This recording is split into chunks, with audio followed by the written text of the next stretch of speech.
Damai sejahtera untuk kita semua, saudara-saudari. Berjumpa dengan saya, Romo Antonius Joto SY, dalam program seri katekese kali ini dengan tema masa Advent.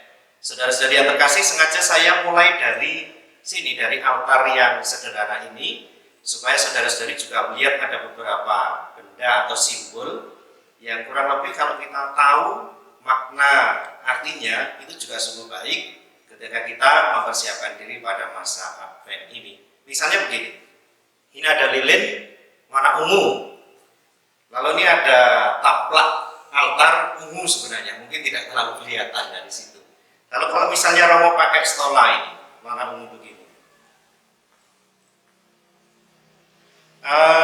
mungkin sepintas saudara-saudari masih harus menebak dua hal. Apakah ini masa Prapaskah atau Advent gitu kan. Tetapi kalau misalnya kita lihat ini di sebelah kiri saya. Lihat sebelah kiri saya. Ini ada lingkaran Advent atau krans, Advent krans gitu. Kita pasti akan langsung mengatakan, oh ya, ini Advent. Kita masuk dalam masa Advent. Lalu Advent itu sendiri apa? Advent itu berasal dari bahasa Latin Adventus, artinya kedatangan, tetapi juga ada yang mengartikan sebagai penantian. Yang dinantikan siapa? Yang dinantikan tentunya ya Yesus Kristus, Sang Juru Selamat itu sendiri. Tetapi yang penting juga kita harus merenungkan, lalu suasana apa sih yang harus dibangun ketika kita melewati masa Advent ini. Tentunya karena kedatangan yang dinantikan adalah Yesus, maka suasana yang harus dibangun adalah suasana gembira dan sukacita. Memang sedikit berbeda misalnya dengan masa Prapaskah. Sama-sama memang ada suasana tobat, tetapi kalau dalam masa Advent ini memang suasana yang harus dibangun adalah suasana gembira dan sukacita.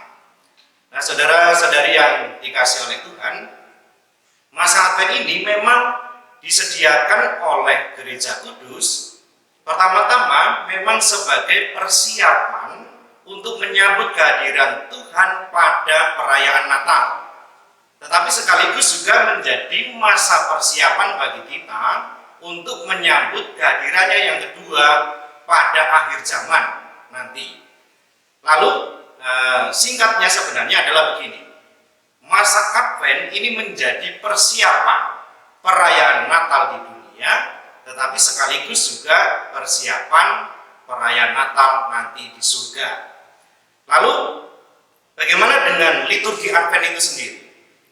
Liturgi Advent memang berusaha menghadirkan dan menghidupkan kembali pengharapan yang panjang pada umat atau bangsa Israel pada waktu itu, dan kita yang merayakan sekarang ini itu dilibatkan atau ambil bagian kembali dalam pengharapan yang panjang itu, supaya apa?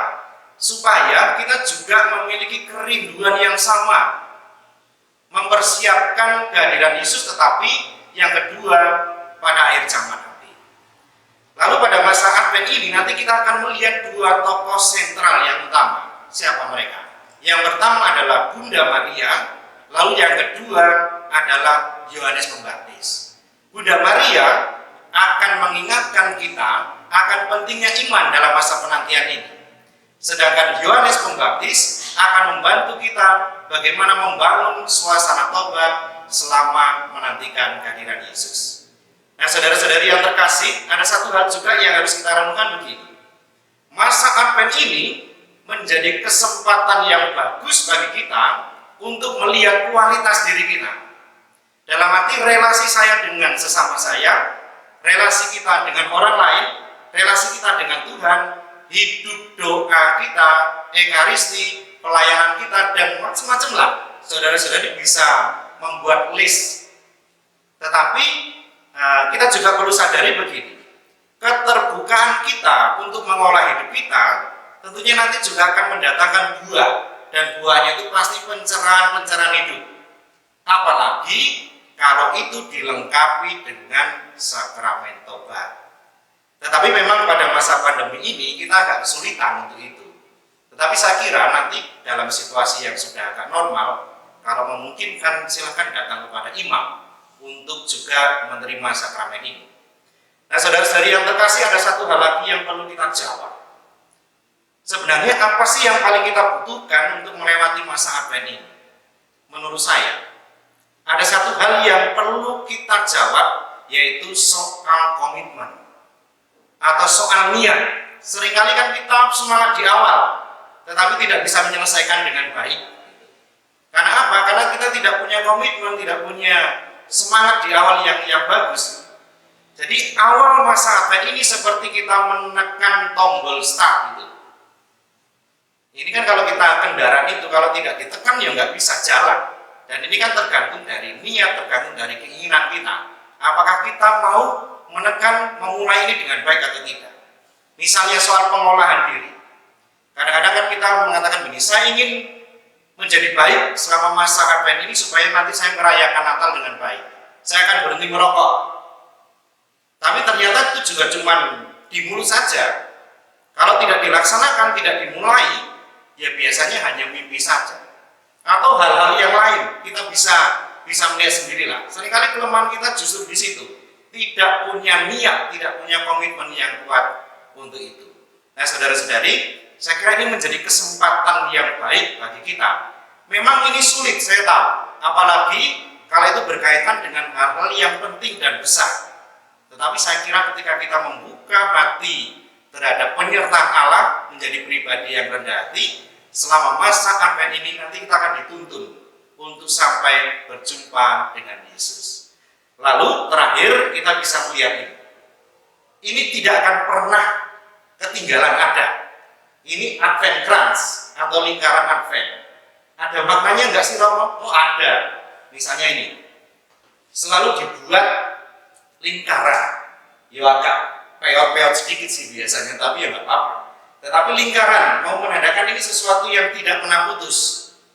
Ini artinya memang mau menyimbolkan tentang kekekalan Allah. Allah yang kekal itu. Lalu Yesus berasal dari Allah yang kekal itu. Lalu biasanya juga akan dihias dengan daun-daun palma yang hijau yang tidak pernah lekang dengan musim. Hidup dan selalu hijau. Ini menandakan memang Kristus yang pernah wafat atau mati, tetapi hidup untuk kita semua. Tetapi ini juga melambangkan pengharapan kita yang tidak pernah putus akan keselamatan, akan kebaikan Allah, akan pengampunan Allah terhadap kita, tentang penebusan Allah yang sungguh terlaksana dalam diri kita umat manusia. Lalu ini ada 3 lilin yang nanti akan dinyalakan berurutan. Minggu pertama, kedua, ketiga, dan keempat. Ini ungu sebagai lambang pertobatan. Lalu ini ada warna yang lain. Ini warna apa ini? Warna pink, merah muda. Ini juga nanti pada minggu ketiga akan disebut sebagai Minggu Gaudete atau Minggu Sukacita. Ada sukacita dalam pertobatan. Kita sudah menjalani separuh dari pertobatan itu, tetapi masih dalam suasana pertobatan, tapi kita tahu sudah dekat kegembiraan itu. Lalu apa lagi? Ini ada sebenarnya ini buah ceri, tetapi kita punyanya buah apa ini? Ceremai. Ini menandakan titik-titik darah Kristus. Lalu mungkin tidak terlalu kelihatan dari kamera, tetapi di sini ada mangkok warna ungu sebagai alas dari lilin-lilin ini. Warna biru. Ini selalu menandakan kehadiran Bunda Maria yang selalu ada untuk gereja. Itu hampir sama dengan yang di sana, tapi tidak kelihatan. Nah, saudara-saudari yang terkasih, saya kira itu kurang lebih yang bisa saya terangkan untuk katekese pada saat ini. Semoga ini sungguh membantu kita, sehingga bukan hanya pengetahuan tentang simbol-simbol, tentang liturgi, tetapi roh apa yang harus kita hidupi selama masa Advent ini, supaya kita juga betul-betul bisa masuk dan akhirnya bisa berjumpa dengan Yesus, Sang Juru Selamat dan Penebus kita. Tuhan memberkati.